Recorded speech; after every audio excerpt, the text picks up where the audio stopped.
नमस्कार, मी सिद्धेश कर्नावट. फोकस महाराष्ट्रामध्ये आपल्या सर्वांचं स्वागत आहे. गेले अनेक दिवस, कदाचित एक महिन्यापेक्षाही जास्त, मी अनेक उमेदवार पाहतोय, अनेक उमेदवारांच्या मुलाखती घेतोय, त्यांच्याशी गप्पा मारतोय. या सगळ्यामध्ये ना मला असं वाटणार आणि वाटत राहणार की नगर परिषदेत जाणारा तो प्रत्येक व्यक्ती युवा हवा, कारण त्याच्याकडे विजन असतं, त्याच्याकडे दृष्टिकोन असतो आणि तिथे तो गेला की तुम्ही त्याचे कान ओढू शकता जेव्हा तो चुकतो. मी अनेक प्रभागात गेलो, तिथल्या समस्या पाहिल्या. ॲक्च्युली ना खरं तर राजगुरुनगर शहर हे समस्यांचं शहर आहे. विषय कुठलाही असो, गेले अनेक वर्ष प्रशासक होते म्हणून आपण असं म्हणू शकतो की राजकारण्यांची विकासाची क्षमता कमी पडते का, हे सुद्धा वाक्य वापरू शकतो. मग अचानक कोणीतरी नवं येतं आणि म्हणतं हे मी करू शकतो, किंवा मग जुने लोक म्हणतात की आम्हाला अनुभव आहे, आम्हाला हे करायचंय. मी आज परत प्रभाग 8 मध्ये आहे. प्रचाराचे शेवटचे काही तास शिल्लक आहेत. गेले महिनाभर काम करून, प्रचारात फिरून किंवा लोकांच्या समस्या जाणून घेताना थोडासा थकवा जरी आलेला असला, शेवटचे काही तास मी सुद्धा काम करणार आहे. दादा नमस्ते. नमस्कार. नमस्कार. प्रभाग 8 मध्ये आज मी परत आलोय. मी गेल्या 15 दिवसात तिसऱ्यांदा तुम्हाला त्रास द्यायला आलोय. मुद्दाम देतो, मुद्दाम देतो. याचं कारण आहे, तुमच्या प्रभागात समस्या खरंच जास्त आहेत ना, खूप समस्या आहेत. फक्त प्रभागातच नव्हे तर राजगुरुनगरमध्ये. हो, मला आज समस्यांमध्ये पडायचं नाहीये. नाही, कारण गेले 15 दिवस तुम्ही दररोज समस्या बघून बघून, वास घेऊन घेऊन तुम्हीच वैतागले असाल. हैराण झाले. आणि मग ती ड्रेनेज लाईन असो किंवा मग कचरा असो, कुठलाही असो. प्रचार कसा झाला? प्रचार आज गेली 15 ते 20 दिवस झाले माझा रोज प्रचार चालू आहे. आणि त्या प्रचारामध्ये मी प्रत्येक आता घर टू घर प्रत्येक व्यक्तीशी जाऊन भेटलो, त्यांच्याशी बोललो, त्यांच्याशी चर्चा केली. त्यांनी मला असं सांगितलं की हेमंत, तुम्ही उमेदवार उभे राहिलेत खरे, पण आम्हाला एक अशी खात्री द्या, म्हणजे विश्वास, की तुम्ही ज्या वार्डातल्या समस्या आहेत त्या तुम्ही सोडवणारच आणि त्या सोडवल्याच पाहिजे. कारण त्यासाठी तो उमेदवार म्हणून मला निवडून देतात. तो विश्वास त्यांनी मला दाखवला. कारण गेले कित्येक वर्ष काही कामं अजूनही पेंडिंग पडलेली आहेत, कामं रखडलेली आहेत. त्यांना खात्री वाटते, त्यांनी मला विश्वास वाटतो माझ्यावरती की हे तू काम नक्की पूर्ण करू शकतो, तुझं विजन चांगलं आहे. आणि तेच मला साथ मिळते त्यांची. मी थोडंसं जुन्या काळाकडे जातो. कधी काळी तुम्ही पण कोणाचा तरी प्रचार केला असेल. हो, केला. मग तो प्रभागात असो, शहरात असो, मला त्याच्यात पडायचं नाही. मात्र तेच हेमंत खांटे आज जेव्हा उमेदवार म्हणून जातात तेव्हा निश्चितच नागरिकांच्या अपेक्षा असतात. या सगळ्यामध्ये स्वतःला कुठे पाहता नागरिकांच्या समोर? नागरिक म्हणजे हा जो वार्ड आहे, हा संपूर्ण वार्ड माझा पूर्ण परिवार मानतो मी, पहिली गोष्ट म्हणजे. आणि परिवाराचा एक सदस्य म्हणून त्यांच्या अडचणी, त्यांच्या समस्याचं निवारण करणे, प्रभागाची सुधारणा करणे हे माझं कर्तव्य आहे. उद्या जर माझ्याकडनं काम त्यांचं झालं नाही, मी त्यांना वचन दिले, सगळ्या गोष्टी सांगितल्यात, त्यांनी माझ्यावर विश्वास ठेवला, वचन दिलेली पूर्ण करायला 100% वचन दिले, मी पूर्ण करणारच.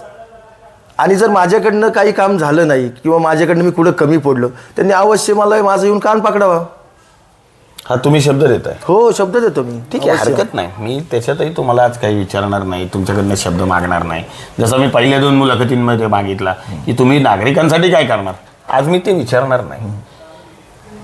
ह्या ज्या गोष्टी गेल्या 15 दिवसात तुम्ही पाहिल्या किंवा तुम्ही नागरिकांपुढे गेलात, 3 उमेदवार आहेत तुमच्यासमोर. हो, म्हणजे तुम्ही पकडून 3 तोडीचे उमेदवार आहेत. मला एक सांगा, ह्या सगळ्यामध्ये तुम्ही निवडून यावं स्वतःसाठी किंवा मग नागरिकांसाठी तुम्ही तिथं निवडून जावं, हे का वाटतं तुम्हाला?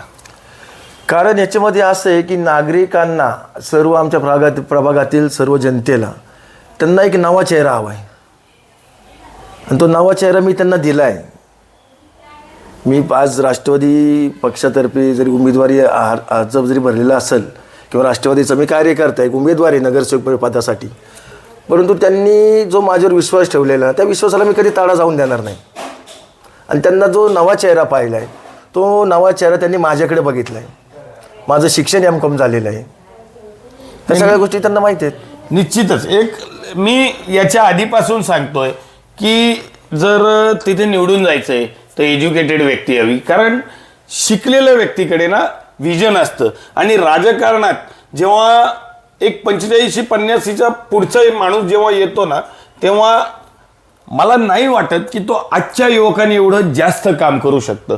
हे माझं जरी खाजगी मत असलं तरी पण मला तुम्ही 40च्या पुढचे निश्चित नाहीये, 40 ते 42च्या दरम्यान आहे.